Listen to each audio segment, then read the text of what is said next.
السلام عليكم ورحمة الله تعالى وبركاته. مرحبا بكم مرة أخرى على قناة الغد المشرق للشروحات، دائما مع الكوتش هشام. إذا اليوم سوف نكمل درس الأمس أو دورة الأمس الخاصة بعناصر موقع كانفا، ودائما سوف نشتغل بالنسخة المجانية. اخترت لكم اليوم أفضل عناصر كانفا على النسخة المجانية. بالنسبة للعناصر الأولى والتي نستخدمها مثلا في أدوات البستانة. أدوات البستانة لكي نستخرج عناصر بالنسبة الخاصة بأدوات البستانة، فنكتب هذا الكيورد، نكتبها هنا، ثم نذهب إلى قسم العناصر، نضغط انتر. عندما يخرج لنا مثلا مجموعة من العناصر، سوف نرى بأن هناك بعض العناصر في قسم البرو لا يمكن استخراجها لأن النسخة كما ترون مجانية، ولكن سوف نرى مثلا بعض العناصر المجانية مثل هذا العنصر الأول. عند الضغط عليه في 3 نقاط هكذا نضغط على عرض المزيد من ذلك كما رأينا في الحلقة السابقة. إذا عند الضغط على عرض المزيد من ذلك سوف تلاحظون بأن جميع العناصر الخاصة بالبستانة سوف تظهر معنا، وكلها تقريبا مجانية خاصة في القائمة الأولى. ونحن ننزل إلى أسفل حتى نجد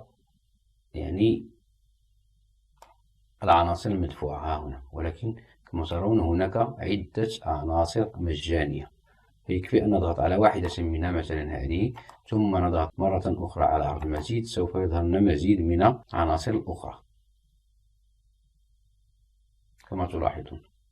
ثم نضغط مثلا على هذه كذلك، ومثال نضغط على عرض المزيد من ذلك. وعند الضغط من التوصية السحرية نضغط على عرض المزيد، سوف ننتقل إلى البراند أو الشركة أو صاحب هذه الإليستراتور هذه العناصر وماذا يدرج معها من عناصر أخرى مجانية.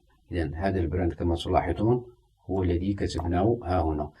إذا للبحث عن هذه العناصر التي تكلم عنها سوف ننقل مثلا هذا البراند، سوف أضع لكم كل البراندات وكل الكلمات الدارجة في صندوق الوصف. نضغط على كوبي، ثم نأتي ها هنا في قسم العناصر، بعد اختيار قسم العناصر نضغط على بيست أو كوري، وكما تلاحظون يظهر معنا تقريبا كل العناصر التي يحتوي عليها هذا البراند. عناصر جد رائعة، ممكن أن نستغلها مثلا في أي شيء تشتغلون عليه. هنا عدد من البراش أو الرشات، عدد من النجوم سباركل أو ستارز،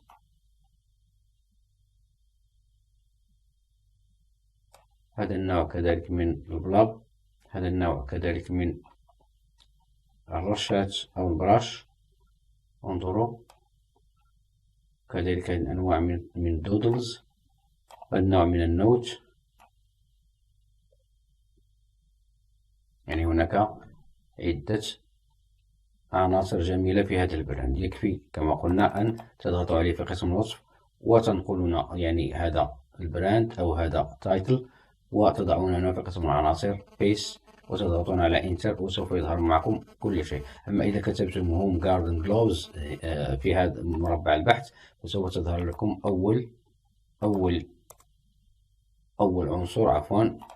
أول عنصر تضغطون عليه هكذا، يكون بالمجان، يقال أنه بالمجان ليس عليه علامة تاج، ثم تضغطون على ثلاث نقاط وعرض المزيد من ذلك. وكما تلاحظون هوم جاردن جلوفز قفازات منزلية خاصة بالحدائق. إذا ننتقل إلى القسم الثاني أو النوع الثاني من العناصر، وهي عناصر خاصة بأدوات المطبخ. بالنسبة للذين يشتغلون مثلا على قنوات اليوتيوب خاصة بالمطبخ فيكفي، أو مدونات خاصة بالمطبخ الكوك أو الهوم أو الكيتشن، ينقلون دائما نفس الطريقة هذا كيورد طويل الذيل، ثم يضغطون في قسم العناصر على انتر، وكما تلاحظون يظهرون هنا عناصر أخرى مدفوعة. مثلا إذا ضغطنا على هذه بالمجان وضغطنا على عرض المزيد فسوف ننتقل إلى كما تلاحظون كل العناصر. هذه الطريقة نستخرج بها الأدوات أو العناصر المجانية، كلها مجانية. أما إذا ضغطنا مثلا على هذا البراند، هناك كما تلاحظون عوض براند هناك ست يعني هذه أنواع البراندات أو علامات تجارية تشتغل بشراكة مع موقع كانفا. نضغط على انتر في قسم البحث، وكما تلاحظون سوف نجد العديد من الأيقونات أو isolated كما يسمى isolated ايكون خاصة بالكيتشن. عند الضغط على واحدة منها مثلا وليكن مثلا هذا، كما تلاحظون الكلمة الدلالية الموجودة هنا كوك، بوت، كيتشن، يوتنسل والكوكينج. إذا كتبنا كذلك هذه الكلمة الدلالية كاملة هنا، فصلنا بنا بفراغ أو بعلامة الزائد أو بفاصلة، سوف تعطينا نفس النتائج تقريبا. أما إذا ضغطنا هنا على عرض المزيد بواسطة الإيكون سي أو صاحب البراند، فتلاحظون هناك براند آخر خاص بهذا، سوف تتم إضافته إن شاء الله في صندوق الوصف. كذلك هذا البراند سوف أضيفه ها هنا.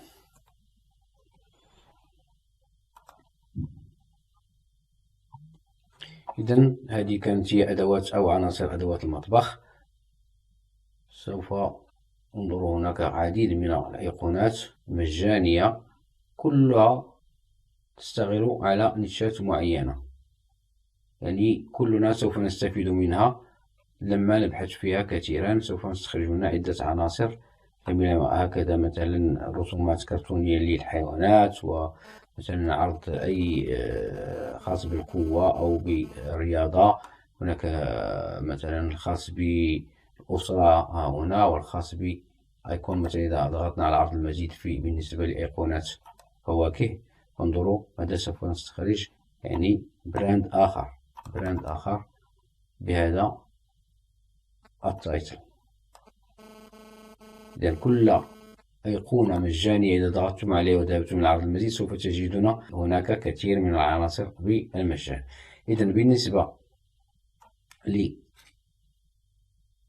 للعرض المدرسي أو قسم العناصر الثالث خاصة بالعرض المدرسي أو ما يسمى بسكول سبلاي، إذا ننقل بنفس الطريقة هذا البراند، ثم نذهب الذي ستجدونه في مربع الوصف كما سبق الذكر، ثم تضغطون على بيست وتبحثون، فسوف تجدون يعني عدة أيقونات نستغلها في منشورات بوست الانستغرام أو تيك توك أو لينكدين. كما تلاحظون ها هنا لدينا عدة عناصر، مثلا هذه خاصة بالرسم. عند الضغط عليها وننزل إلى عرض المزيد سوف يظهر لنا جميع الأيقونات الخاصة بقسم الأطفال، مبرات،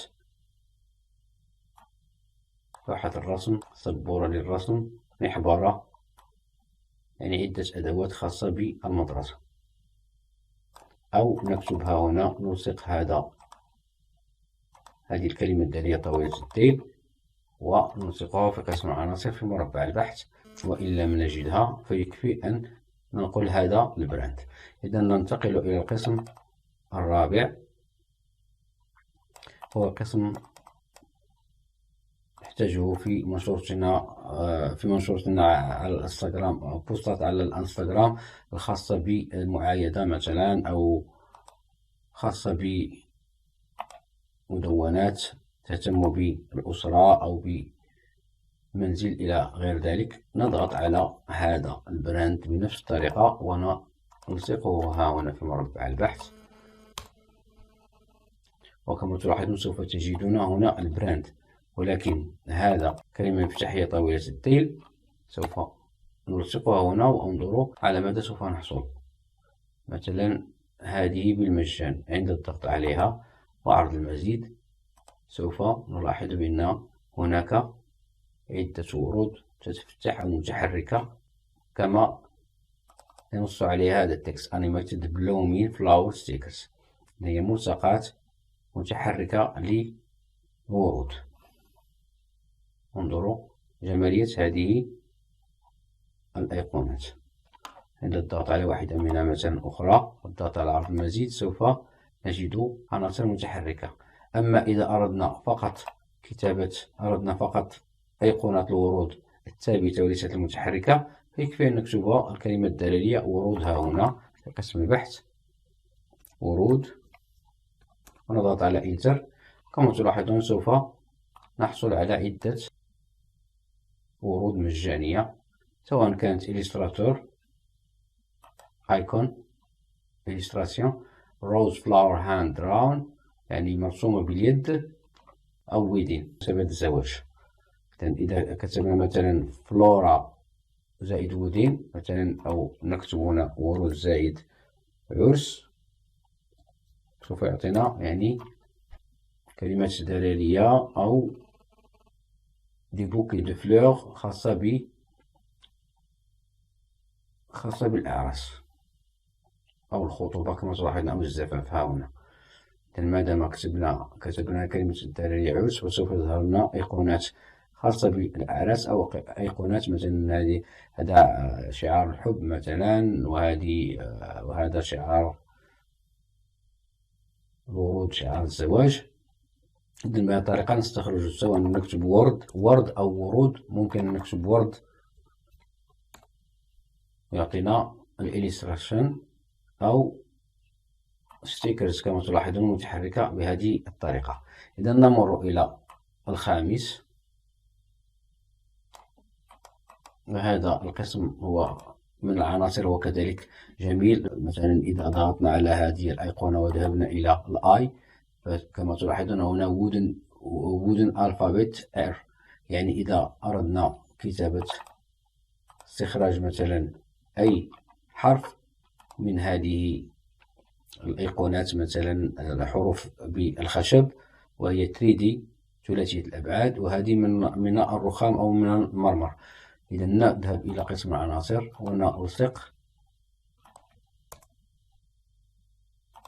ونلصق هذه الكلمة الدلالية wooden R، أو نكتب مثلا wooden B، حرف B كما تلاحظون. هي في قسم البرو، ولكن إذا ضغطنا على إن لم تظهر معنا فيكفي أن نقول هذا البراند ونلصقها هنا في قسم البحث لكي يعطينا مباشرة هذه الحروف كما تلاحظون. إذن هنا R، وهنا من المربر. عند الضغط على مثلا هذه وعرض المزيد سوف يعطينا فقط الحروف الخشبية بهذه الطريقة، جميلة جدا. وهنا حروف المربر، وهنا حروف أخرى من العشب، وهنا كذلك حروف أخرى لكن مدفوعة، لكن هذه مدفوعة، فالمجاني منها هو الخشب والعشب والمرمر. إذا نمر إلى القسم السادس من الأشكال الهندسية، مثلا عناصر الأشكال الهندسية نحتاجها كثيرا في بوستات الانستغرام لكي نزين بها المنشور. فسواء نكتب مثلا abstract shapes عند كتابة باللغة العربية تقريبا نفس النتائج عندما نكتب الكلمة الدلالية باللغة الإنجليزية. إذا نذهب دائما إلى قسم العناصر ونلصق هذه الكلمة الدلالية طويلة الذيل abstract shapes، وعندما نكتب انظر النتائج التي ظهرت معنا. وعندما نكتب أشكال مجردة كابي ونكتبها هنا أشكال مجردة هندسية تعطينا تقريبا نفس النتائج. أو نزيل هذه الهندسية ونكتب مباشرة أشكال مجردة تعطينا يعني نفس النتائج. أما إذا ضغطنا على البراند فسوف يعني يكون هناك فلتر لهذه الأشكال مباشرة. كما تلاحظون هناك عدة أشكال نحتاجها في بوستات الانستغرام، ولكن كلها كما ترون بالمجان، ليست مدفوعة، يعني خاصة بالنسبة للناس الذين يشتغلون بالنسخة المجانية تعذر عليهم الحصول على نسخة البرو. فموقع كانفا يعني يوفر الكثير والكثير من العناصر والكثير من الأيقونات والكثير من الSVG يضعه بكثرة في البراند. يعني هناك براندات تهتم بوضع أيقونات بالمجان. قدمت لكم اليوم على طبق من ذهب لكي تستغلوها في عملكم ولا تفكروا في أي شيء. مثلا عند الضغط على أيقونة ما أشتغل بها دائما كما سبق في الحلقة الأولى، سوف نخزن مثلا هذه الأيقونة، مثلا سوف أشتغل بها على طول في هذا الشهر، أو أشتغل بها على طول في عملي أو في تصميماتي، فنضغط عليها ضغطة كاملة هنا باليمين، ثم نذهب إلى نسخها أو ثم نعلم على الآي ونذهب إلى إضافة تمييز بنجمة. عندما نميز بين نجمة نذهب هنا في المجلدات، قسم المجلدات، ثم نذهب إلى العناصر المميزة بنجمة، وسوف نجدها أنها تخزنت معنا ها هنا. ما دمت سوف أشتغل عليها دائما، إذا أختار طريقة استخراج أو الاحتفاظ بالعناصر فهي جد سهلة. أذهب إلى قسم العناصر، أنقل هذا البراند الذي سوف يكون في مربع الوصف، ثم ألصقها هنا وأختار البراندات العناصر التي سوف أشتغل عليها، ولن أستغل الوقت في إنشاء الصميمات دون الحاجة إلى البحث الدائم والبحث المستمر عن كل شيء. فهنا تقريبا في هذا البراند سوف تجدون عدد كبير من الأيقونات التي نشتغل بها على بوستات انستغرام، أو نشتغل بها على كتب الKDP، أو نشتغل بها مثلا كستيكرز على الريد بابل. سوف تجدونها في هذا البراند السادس، سوف تجدونه مرقما في مربع الوصف إن شاء الله. إذا إلى هنا نكون قد أنهينا هذه الحلقة، على أمل اللقاء بكم في حلقة إن شاء الله من هذه الدورة القادمة، ونوفر لكم إن شاء الله عناصر أخرى جديدة. دمتم في أمان الله. لا تنسوا الاشتراك في القناة والضغط على زر لايك وكتابة التعليق المحفز لكي نستمر في المزيد. دمتم في أمان الله، والسلام عليكم ورحمة الله تعالى وبركاته.